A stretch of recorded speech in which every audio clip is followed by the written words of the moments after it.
प्यारे दर्शकों, आप सभी का हमारे चैनल में स्वागत है। धर्म से जुड़ी वीडियो देखने के लिए हमारे चैनल को सब्सक्राइब और लाइक करें। धन्यवाद। प्यारे दर्शकों, अगर आपने वीडियो का इससे पहला भाग नहीं देखा तो इस चैनल पर जाकर देखें। धन्यवाद। हम यह दुआ करते हैं कि प्यारे दर्शकों के ऊपर वाहिगुरु कृपा करे। सभी प्रेम से बोलो वाहिगुरु। अवतार धारण करना।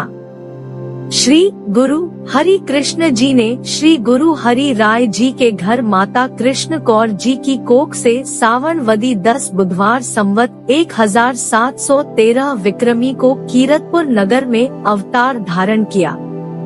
राम राय जी ने क्रोध करना।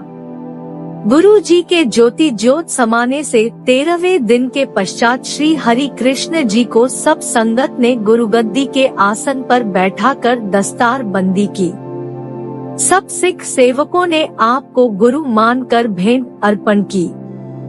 इस बात की जब इनके बड़े भाई राम राय जी को खबर हुई तो उसने बड़ा क्रोध करके बाहर मसंदों को पत्र लिखवा दिए कि गुरु की कार भेंट इकट्ठी करके सब मुझे भेजा करो, जो नहीं भेजेगा उसको पछताना पड़ेगा।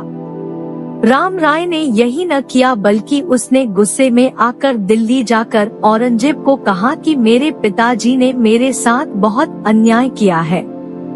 गुरुगद्दी पर बैठने का मेरा हक था, परंतु मुझे छोड़कर मेरे छोटे भाई को, जिसकी उम्र केवल 5 साल की है, उसको गुरुगद्दी पर बैठा दिया है। आप उसको दिल्ली बुलाकर कहो कि गुरु बनकर सिखों से कार भेंट न ले और अपने आप को गुरु न कहलाए। औरंगजेब ने राजा जयसिंह के द्वारा गुरु जी को दिल्ली बुलवाना। राम राय जी के बहुत कुछ कहने के कारण बादशाह ने मजबूर होकर राजा जयसिंह सवाई को कहा कि आप अपना कोई विशेष आदमी भेजकर गुरु जी को दिल्ली मंगवा लो। बादशाह का हुक्म मानकर राजा जयसिंह सवाई ने अपने मंत्री को चिट्ठी देकर गुरु जी को बड़े सत्कार सहित दिल्ली लाने के लिए कीरतपुर भेजा। गुरु जी का दिल्ली आना। राजा जय सिंह की चिट्ठी पढ़कर और मंत्री की ज़बानी सुनकर गुरु जी ने अपनी माता जी और बुद्धिमान सिखों से विचार करके दिल्ली जाने की तैयारी कर ली और अपने साथ अपनी माता और सिख सेवकों को लेकर दिल्ली को चल पड़े। अनपढ़ पुरुष से गीता के अर्थ कराने। कीरतपुर से दिल्ली को जाते हुए गुरु जी अम्बाले से आगे एक गांव पंजोखरे ठहर गए। इस गांव के एक पंडित ने आप जी को कहा कि आप इस छोटी उम्र में ही ईश्वर अवतार और गुरु कहलाते हो। अगर आप में ईश्वर अवतार की शक्ति है तो मुझे आप गीता के अर्थ करके सुनाओ। पंडित की यह तर्कमय बात सुनकर गुरु जी ने कहा, पंडित जी, अगर आपने गीता के अर्थ सुनने हैं तो आप किसी आदमी को अपने गांव में से ले आओ, उससे गीता के अर्थ हम आपको सुनवा देंगे। गुरु जी की यह बात सुनकर पंडित जी एक अनपढ़ जीवर को ले आए। गुरु जी ने उस जीवर को हाथ मुंह धुलवाकर एक आसन पर बैठा दिया और अपने हाथ की छड़ी उसके सिर पर रखकर कहा कि पंडित जी को गीता के अर्थ करके सुनाओ। गुरु जी की कृपा से जीवर ने गीता पढ़कर उसके शास्त्र अनुसार अर्थ करके पंडित को सुनाए। गुरु जी की यह प्रत्यक्ष शक्ति देखकर पंडित ने गुरु जी को प्रणाम किया और क्षमा मांगी। इस स्थान पर यादगार के तौर पर एक सुंदर गुरुद्वारा बना हुआ है। दिल्ली जाकर रोगियों के रोग दूर करना। पंजोखरे से चलकर स्थान स्थान संगत को दर्शन और खुशी प्रदान करते हुए गुरु जी का राजा जय सिंह ने निवास अपने बंगले में करवा दिया और आप जी के दिल्ली पहुंचने की खबर बादशाह को दे दी। उस समय दिल्ली शहर में हैजे की बीमारी से बहुत लोग मार थे। गुरु जी का आना सुनकर बहुत रोगी आप जी के पास आने लगे। गुरु जी जिस रोगी को अपने चरणों का चरणामृत देते थे वह जल्द स्वस्थ हो जाता था। इस प्रकार जब आपकी महिमा को सुनकर बहुत रोगी आप जी के पास आने लगे, तो आप जी ने एक कुंड बनवाया जिसमें अमृत समय के स्मरण से उठकर अपने चरणों की छो का पानी उसमें भर देते थे। इस कुंड में आए हुए रोगियों को सेवादार आठों पहर चरणामृत देते रहते थे, जिससे बहुत रोगी स्वस्थ होकर गुरु जी की कीर्ति करते और भेंट अर्पण करते थे। इस वार्ता को सुनकर श्री गुरु गोविंद सिंह जी ने अरदास में यह शब्द रखे थे, श्री हरि कृष्ण जी धियाई जिस डिठे सब दुख जाए। बादशाह का शहजादे को गुरु जी के पास भेजना। राजा जय सिंह ने जब बादशाह को बताया कि गुरु जी ने मेरे बंगले में आकर निवास किया है, तो उसने दूसरे दिन अपने शहजादे को राजा जय सिंह से भेंट देकर गुरु जी के पास भेजा। शहजादे ने बादशाह की ओर से गुरु जी को भेंट अर्पण करके माथा टेका और प्रार्थना की कि बादशाह आप जी के दर्शन करना चाहता है। गुरु जी ने कहा, हमारा प्रण है कि हम किसी बादशाह के माथे नहीं लगेंगे।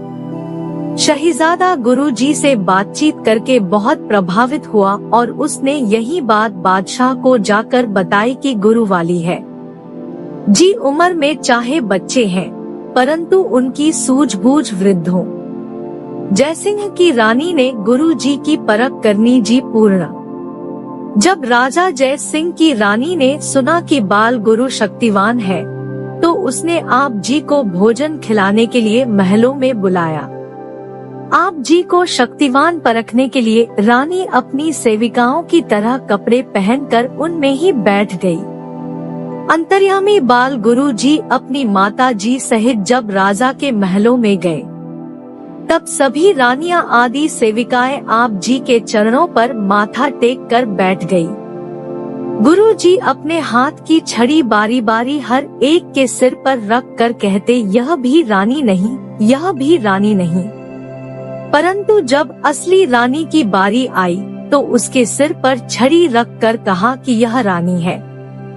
यह सुनकर रानी गदगद हो गई और बड़े प्यार के साथ उन्हें अपनी गोदी में बैठा लिया और आपके चरण पकड़कर श्रद्धा से शीश निवाया। राजा और रानी ने बड़े प्रेम से आप जी को भोजन खिलाया। जवाहरात की थाली भेंट करके गुरु जी की खुशी प्राप्त की। गुरु जी को शीतला रानियों से वापस आकर कुछ समय के पश्चात गुरु जी को बुखार हो गया, जिससे सिखों और माता जी को चिंता हो गई। इस बुखार के साथ दूसरे दिन ही गुरु जी को शीतला निकल आई। जब 1-2 दिन इलाज करने से बीमारी को कोई फर्क न पड़ा, तो इसको छूत की बीमारी समझकर राजा जय सिंह के बंगले से आप जी को यमुना नदी के किनारे तिलेखरी में तंबू कनाते लगवा कर भेज दिया। ज्योति ज्योत समाना। यहाँ यमुना नदी के किनारे गुरु जी को 2 दिन और 2 रातें बहुत कष्ट रहा, जिससे आप जी की हालत बहुत खराब हो गई। सिखों ने प्रार्थना करके पूछा कि महाराज, संगत के लिए क्या आज्ञा है, किसके जिम्मे लगा चले हो? घर घर गुरु बन बैठेंगे, इसलिए संगत का बाजू किसे पकड़ाओगे? कृपा करके बता दो। इसके उत्तर में गुरु जी ने अपने मसंद भाई गुरबख्श से 1 और 5 पैसे मंगवा कर थाल में रख कर उनको माथा टेक कर कहा कि बाबा बसी जी गराम बकाले, बनी गुर संगति सकल समाले। यह वचन करके आप जी कुश के आसन पर चादर तान कर लेट गए और शरीर त्याग कर स्वर्ग सिधारे। श्री गुरु हरि कृष्ण जी 5 साल 2 महीने की उम्र में गुरुगद्दी पर बैठकर 2 साल 5 महीने गुरुत्व करके चैत्र सुदी 14 1721 विक्रमी को ज्योति ज्योत समाये। अगला भाग देखने के लिए चैनल को सब्सक्राइब और लाइक करें। धन्यवाद।